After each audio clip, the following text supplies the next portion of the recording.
Arrancamos a lectura expansiva da obra de Ricardo Carballo Calero. Máis de 30 centros de ensino de secundaria de toda Galiza sumáronse á nosa proposta de lectura compartida e expansiva da obra do que para moitas persoas aínda é un autor descoñecido.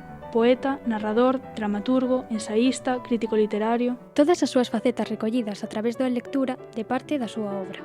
Mais houbo tanta colaboración que é imposible que aparezan todas as pezas lidas neste programa. Houbo centros que leron poesía e ensaio, outros ensaio narrativa, outros un pouco de todo. Moitas gracias a todo o mundo pola súa colaboración. Sabedes que todos os textos quedan recollidos no repositorio. Aos 4 ventos. Agora imos comezar con Carballo Poeta. Leron nos poemas dende máis de 20 centros, e en case todos máis de un. Mesmo nun deles, no IES Félix Muriel de Rianxo, gravaron un vídeo cunha nena xorda, acompañando coa linguaxe de signos.